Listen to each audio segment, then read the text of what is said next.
महाराष्ट्र मासा प्रत्येक गावातून आणि प्रत्येक जिल्ह्यातून थेट तुमच्यापर्यंत। मे international cargo terminal and infrastructure private limited कंपनीविरोधात स्थानिकांचे गेट आंदोलन।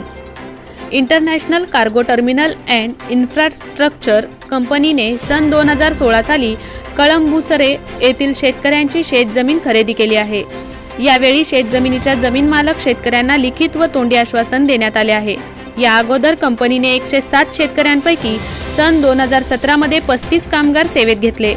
सन 2022 मध्ये 25 कामगार घेण्यासंदर्भात नोटीस दिल्या आहेत, तर उर्वरित 47 कामगारांचा प्रश्न प्रलंबित असून सदर जागेत 3 वर्षाच्या आत कंपनी उभारून त्यामध्ये नोकरी देण्यात येईल आणि जर 3 वर्षाच्या आत नोकरी दिली नाही तर 3 वर्षाच्या नंतर त्या बदल्यात दरमहा पगार देण्यात येईल असा स्पष्ट उल्लेख असतानाही शेतकऱ्यांची फसवणूक होत असल्याने त्यांनी बहुजन मुक्ती पार्टीचे उपाध्यक्ष संतोषभाई घरत यांच्या नेतृत्वाखाली गुरुवार दिनांक 23 रोजी दुपारी कंपनी गेट समोर शेतकऱ्यांच्या शेतजमिनी खरेदीच्या बदल्यात त्यांना नोकरी व पगार न दिल्याच्या विरोधात गेट आंदोलन केले।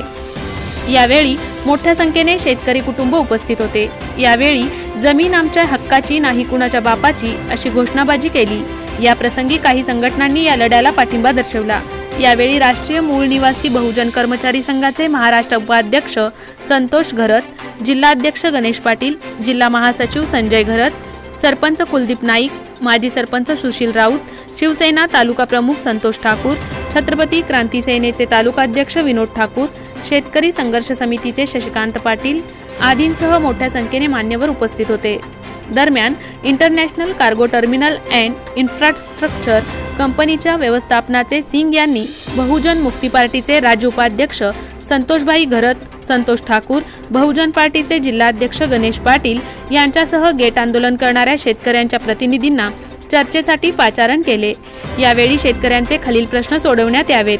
1. ज्या शेतकऱ्यांना काम दिले नाही त्यांची 100% भरती करून काम देण्यात यावे। 2. हाऊसकीपिंग या पदावर बेकायदेशीर झालेली भरती रद्द करण्यात यावी। ही भरती शेतकऱ्यांना विश्वासात न घेता झालेली आहे, त्या भरतीला शेतकऱ्यांना विरोध आहे। 3. यापुढे जी भरती होईल ती शेतकऱ्यांना विश्वासात करण्यात यावी। 4. सद्यस्थितीत जे कंत्राटदार आहेत ते शेतकऱ्यांना संमतीत न घेता झालेले आहेत, ते रद्द व्हावेत व नंतरचे पगार चालू करण्यात यावा। कंत्राटदार शेतकऱ्यांना शेतकऱ्यांच्या संमतीने घेऊन देण्यात यावे। 5. जर आपण 100% भरती करीत नसाल तर उर्वरित शेतकऱ्यांना 6. जर आपण उर्वरित शेतकऱ्यांची भरती करीत नसाल तर त्यांना प्रति नोटीस 20 लाख रुपये देण्यात यावी आदी मागण्या करण्यात आल्या। यावेळी international cargo terminal and infrastructure कंपनीचे सिंग यांनी सदर मागण्यांवर वरिष्ठांशी चर्चा करून निर्णय घेतला जाईल असे सांगताच शेतकऱ्यांच्या वतीने 11 जुलै ही अंतिम चर्चेची तारीख ठरवण्यात आली। यावेळी योग्य निर्णय न झाल्यास बहुजन मुक्ती पार्टीच्या मार्गदर्शनाखाली शेतकरी गेट बंद आंदोलन करतील असा इशारा देण्यात आला आहे। संतोष घरत, उपाध्यक्ष बहुजन मुक्ती पार्टी, रसायनी राकेश खराडे। त्यांना कालपर्यंत ज्या पद्धतीने हा आंदोलन रोखण्याचा प्रयत्न करायचा होता तो त्यांनी केला आहे, लक्षात घ्या, त्यांनी तो केला आहे। तरी आपण सर्वांनी आंदोलन केलं, त्याच्यामुळं सर्वांचं अभिनंदन की कुठल्याही या प्रशासनाला त्याच्या भूलतापांना किंवा त्यांनी जी लावलेली ताकद त्याला कुठल्याही बली न पडता आपण आज इथं आजचा आपला ठरवला त्याप्रमाणे आपण आंदोलन केला। तर मित्रांनो, हा कंपनीला आपला इशारा आहे की आजच्या आंदोलन हा आपला इशारा होता, कारण हा हरामखोर प्रशासन आणि गेंड्याच्या कात्रीचे इथले मालक MICTचे, कारण ज्या पद्धतीनं 13-14च्या दरम्यान किंवा 14-15च्या दरम्यान तुमच्याकडनं जमिनी घेतल्या, 16-17ला कंपनी बसली, 3 वर्षाचा तुम्हाला लिहून दिला कमिटीचे अध्यक्ष यांच्या माध्यमातून या आणखीन कमिटीच्या मेंबरांच्या माध्यमातून जे तुम्हाला लिहून दिला की 3 वर्षानंतर तुम्हाला नोकऱ्या नाही भेटल्या तर तुम्हाला काय जे ठरल्याप्रमाणे तुम्हाला दिलं जाईल। पण गेंड्याच्या कातडीचं प्रशासन, इथले मालक यांची इतकी हिंमत आणि चरबी झालेली आहे का ते आपल्याला काहीच नाही समजत। तर आता इथं सर्वच मोबाईलमध्ये रेकॉर्डिंग करत होते, आया बहिणी असो, आपल्या मित्रमंडळी असो, सर्वच। तर ते तुमच्या मोबाईलमध्ये नका ठेवू, ते फेसबुकला टाका, जिथं जिथं टाकता तिथे टाकवा आणि यांच्या आया बहिणींच्याकडे जाऊ द्या. अशा हरामखोर मालकांच्या आया बहिणींच्याकडे जाऊ द्या, त्यांच्या मुलांना, त्यांच्या बायकोंना, त्यांच्या भावांना दिसू द्या हे हरामखोर गेंड्याचे कातडीचे आणि आज इतके मोठे झालेले आहेत ते कुणाचं रक्त पिऊन झालेले आहेत. ह्या गरीब शेतकरी ज्यांनी जमिनी दिल्या त्या मालकाच्या जीवावर आज मोठे झाले आणि आज इम्पोर्टेड गाड्यांना फिरतात. या अशा हरामखोरांचा पुऱ्या दुनियाला, त्यांच्या घरवाल्यांना, सर्वांना दिसू द्या. त्या व्हिडिओ जास्तीत जास्त तुम्ही शेअर करा, ज्या माध्यमातून त्यांच्या मुलांकडं, त्यांच्या मुलींकडं, त्यांच्या बायकांकडं, त्यांच्या सर्वांकडे त्या व्हिडिओ पोचतील. ते तुम्ही तुमच्यापर्यंत नका ठेवू. या हरामखोरांचा धिक्कार जर करायचा असेल तर सोशल मीडियाच्या माध्यमातून करायला पाहिजे. कारण गेड्याचे चरबीचे हे असे आहेत का आपले लेटर दिल्यापासून त्यांनी त्याची काहीच दखल घेतली नाही. 2 दिवसापूर्वी त्यांच्या मॅनेजमेंटचा फोनही आला होता की आम्हाला बसायचं आहे काल परवा की या संदर्भात, पण मालक येत नाही. मालकाची काय जिम्मेदारी नाही. मालकाने जमिनी घेतल्या त्यावेळेला लिहून दिला व त्याच्याकडनं कुणीही होईल त्याची जिम्मेदारी होती.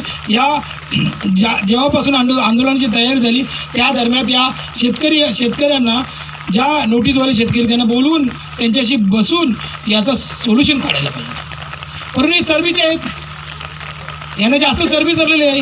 त्यांना हे लक्षात नाही की हा रायगड जिल्हा छत्रपती शिवाजी महाराजांचा आहे, त्यांनी आंदोलन केलेलं आहे. हा रायगड जिल्हा डॉक्टर बाबासाहेब आंबेडकरांचा आहे, त्यांनी 14 तल्याचं आंदोलन केलं आहे. हा रायगड जिल्हा नारायण नागू पाटलाचं आंदोलन आहे, ज्यांनी या देशाला चरीचं आंदोलन करून कसं त्याला जमीन हा कायदा काढला. हा रायगड जिल्हा आणि उरण तालुका खास करून माननीय लोकनेते दिवा पाटील साहेबांचं आहे. आंदोलन आमच्या रक्तात आहे, लक्षात घ्या. आंदोलन आमच्या रक्तात आहे. तुझी गेंड्याची चरबी चढलेली आहे ती काढायला आम्हाला टाईम नाही लागणार. आमचे शेतकरी किंवा 35 कामगार इथले भूमिपुत्र त्याच्यावरती 36वा कामगार आपण कंपनीमध्ये घुसून न द्यायचा हा इशारा आहे. त्याच्यामुळं त्यांनी आमचा इशारा समजावा आणि गोडी गुलाबीनं आमच्या शेतकऱ्यांना राहिलेल्या काहीतरी 47 नोटीस आहेत त्यांना लवकरात लवकर नोकरी द्यावी. अन्यथा गेट बंद करायला आम्हाला टाईम लागणार नाही. आजही आम्ही करू शकतो आहे, पण आम्ही कायद्याने चालणारी माणसं आहेत. आम्ही तुम्हाला पहिली वॉर्निंग देतो आहे, तुम्हाला टाईम देतो आहे की लवकरात लवकर तुम्ही या 47 लोकांना कामावर घ्यावा. त्यांच्याशी बसून त्यांना कशी नोकरी दिली जाईल ती लवकरच. कारण तुझ्या या मालकाला MICTचे त्याला अंक तुझ्या या भूलतापानं आम्ही बली पडणार नाही. कारण आजपर्यंत 2014पासून ते 2017पासून त्यांनी या खोटे धंदे केलेले आहेत. कारण आज 7 वर्ष खोटे धंदे केलेले, फसवणूक केलेली. त्याच्यामुळं तुझा लिखाण नको, तुझा लेखी जे काय असेल शेतकऱ्याच्या नावानं कोर्ट कन्सल्ट करून तुम्ही आम्हाला द्यायचं आणि आमच्या कामगारांना तुम्ही बसून ज्यावेळेपासून बसील त्यावेळी ठरल्याप्रमाणे द्यायला पाहिजे. त्यांची जी पगार ठरलेली ती द्यायला पाहिजे. अन्यथा गेट बंद आंदोलन केल्यानंतर कामगार एकही घुसून देणार नाही. गाववाले सोडून नंतरच्या शेवटला गाववाले आमचे भाऊबंद आहेत ते आमच्या बाजूने येतील. लक्षात घ्या, ते कामाला लागलेत त्यांचं अभिनंदन. पण तरी आपल्या जशा 107 नोटीस आपल्याला दिलेल्या आहेत तर त्या सर्व कामगारांना जर त्यांनी नोकरी नाही दिली तर याच्यापेक्षा भयानक आंदोलन होईल आणि याच्यापेक्षा 20 पटीनं आंदोलन केलं जाईल. त्याची लायकी, त्याची अवकात, त्याला जो माज चढलेला आहे तो माज उतरायला आपल्याला टाईम नाही लागणार. तर अशा हरामखोर प्रशासनाचा आम्ही धिक्कार करतो आहे आणि लवकरात लवकर आमच्या कामगारांना लवकरात लवकर इथल्या शेतकऱ्यांना, भूमिपुत्रांना जे नोटीस धारक आहेत त्यांना लवकरात लवकर काम देण्याचा त्यांनी प्रयत्न करावा. अन्यथा याच्यापेक्षा भयंकर आंदोलन आम्ही करणार. कारण आम्ही आंदोलन करताना इथे नाही, पूर्ण महाराष्ट्रातून ताकद लावणार. पूर्ण दिवा पाटलांचं जे आंदोलन झालं 350 तालुक्यांच्या वरती आम्ही प्रत्येक तालुक्यामध्ये दिवा पाटील साहेबांचा नवी मुंबई एअरपोर्टला दिवा पाटील साहेबांचं नाव मिळावं म्हणून पूर्ण महाराष्ट्रामध्ये आपण आंदोलन केलेलं आहे. तर त्यालाही सांगतोय तुझं जरी तू इथं कंपनीत असतील आणि तुझे राहण्याचं ठिकाण असेल, तुझं गाव असेल, तिथेही आंदोलन करायला आम्हाला टाईमला लागणार. कारण 1 तासामध्ये आमचे आंदोलनकारी, आमची रस्त्यावर उतरणारे लोक आहेत तुझ्या घराजवळ आंदोलन होईल. त्याच्यामुळे तुझी शहाणपणा आटपावी आणि लोकांना लवकरात लवकर तुम्ही न्याय द्यावा. अन्यथा तुझं घर, तुझं ऑफिस, प्रत्येक ठिकाणी आम्ही आंदोलनाचं आम्ही तयारी करू. तर लवकरात लवकर तुझ्या पद्धतीने तू आजपासून तुझा टायमिंग ठरव आणि येत्या 7 ते 8 दिवसाच्या आतमध्ये आम्ही पुढच्या आंदोलनाची तयारी करणार. त्याच्यामुळे त्यांनी त्याचा शहाणपणा आटपावा आणि जी त्यांनी धोकादारी केलेली आहे आज या कलमुसरे गाव आणि इथल्या भूमिपुत्रांना फसवण्याची, तर आम्ही इथले भूमिपुत्र आहेत. आम्ही तुझ्या छाताडावर कशी लात मारायची ते आम्हाला शिकवायची गरज नाही. ज्या दिवशी तुमच्या छाताडावर लात मारणार त्या दिवशी तुम्ही पुन्हा या उरण तालुक्यामध्ये घुसणार नाही. तर तुमची अवकात काय तुम्हाला आम्ही दाखवायला नको, तुमची तुम्ही समजून जावी. या आंदोलनाचा तुम्ही हा इशारा तुम्ही समजून जावा, अन्यथा कंपनीचा गेट बंद करायला आम्हाला टाईम लागणार नाही. तर या सर्व भूमिपुत्रांच्या वतीनं आम्ही तुला आज ही तुम्हाला MICTच्या मालकाला ही वॉर्निंग दिलेली आहे. कारण तुझ्या छाताडावर लात मारायला टाईम लागणार आणि कंपनीचा गेट बंद करायला टाईम लागणार. कारण तुम्हाला जर नोकऱ्या द्यायच्या नाही तर तुमचा बाजार बिस्तारा उचला, जा दुसरी लोक येतील. आमची फसवणूक तुम्हाला करायची गरज नाही. कारण हरामखोरांचं तुमच्याकडनं आम्हाला अपेक्षा याच होत्या.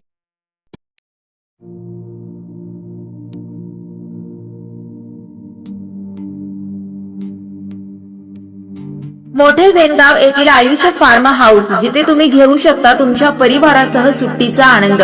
निसर्गाच्या सानिध्यात आणि कर्जत शहरापासून अवघ्या हाकेच्या अंतरावर असलेलं आयुष्य फार्म हाऊस पर्यटकांसाठी सज्ज आहे. राहण्याची व जेवणाची उत्तम प्रकारे सोय, तसेच स्विमिंग पूल, रेन डान्स, AC रूम, खेळण्यासाठी ऐसपैस जागा, गेम आणि आकर्षक गार्डन तसेच सर्व सोयी सुविधा उपलब्ध. पत्ता मोठे वेणगाव, कर्जत, रायगड. बुकिंगसाठी संपर्क भाई गायकार 88 88 38 11 11, अभिषेक गायकार 88 88 37 11 11, अवंतिका गायकार 77 20 04 56 78. तुमच्या परिवार आणि मित्रांसोबत सुट्टीचा आनंद घेण्यासाठी आत्ताच बुक करा आयुष्य फार्म.